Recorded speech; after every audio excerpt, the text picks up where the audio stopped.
Maître Adolphe Moussouloua, bonjour. Bonjour. Vous êtes enseignant à la faculté de droit à l'université de Lubumbashi. Dans les jours qui suivent, le président de la République, Félix Antoine Tshisekedi Tshilombo, va nommer l'informateur. C'est quoi le rôle d'un informateur selon la Constitution? Lorsque nous parlons du rôle de l'informateur au regard du droit constitutionnel congolais, ce rôle est logé dans l'article 78 de la Constitution et je pense à son deuxième alinéa. Un informateur, il est désigné par le président de la République du fait d'un pouvoir discrétionnaire pour dégager une majorité parlementaire au sein de la Chambre basse du Parlement. Il ressort de cette majorité parlementaire, l'informateur doit faire un rapport succinct et détaillé au président de la République pour l'informer justement si la majorité étant déjà dégagée et qu'il revient au président de la République de nommer cette fois-là un premier ministre. À ce stade, vu le défi de notre pays, c'est quoi le vrai profil d'un informateur? Lorsque nous lisons la Constitution, le profil de l'informateur n'est pas dégagé en fait comme un droit. Donc la Constitution est silencieuse par rapport à son profil. Il revient d'un pouvoir discrétionnaire du président de la République de nommer un informateur. Autrement dit, comme pouvoir discrétionnaire,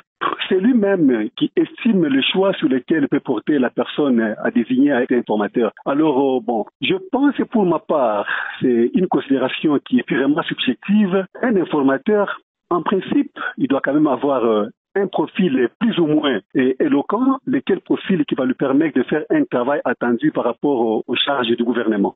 C'est quoi la différence entre un informateur et un formateur? Et tout à fait, il y a lieu de dégager un distinguo entre un informateur et un formateur. Un informateur, il a un rôle qui est pratiquement prioritaire, qui vient a priori par rapport au rôle du formateur. Un informateur, lui, comme je l'ai dit tantôt là, il a la mission de dégager la majorité parlementaire au niveau de la Chambre basse du Parlement, et tandis que un formateur, c'est en quelque sorte, même de manière expresse, un chef du gouvernement, un premier ministre qui doit être désigné et nommé par le président de la République sous pied d'une ordonnance présidentielle. Bien entendu, dans tous les cas de figure, lorsqu'on est informateur, tout comme informateur, il y a une ordonnance comme étant un acte pris par le chef de l'État pour le nommer, mais les missions sont spécifiques à partir du moment où l'informateur, il dégage la majorité au sein de la Chambre du Parlement. Si cette majorité n'existe pas, l'on peut arriver à une coalition avec laquelle on peut conjuguer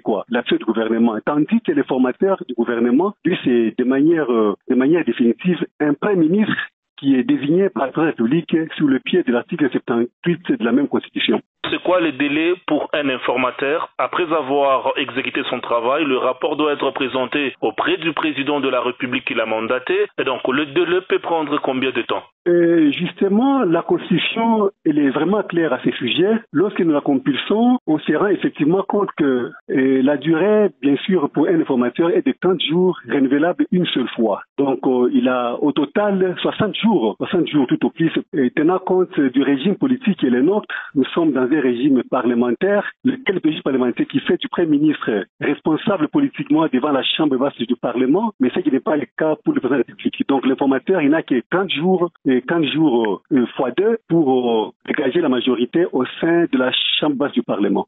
Maître Adolphe Moussouloua, je rappelle que vous êtes enseignant à la faculté de droit de l'université de Lubumbashi. Shalom Radio vous dit merci. C'est moi qui vous remercie.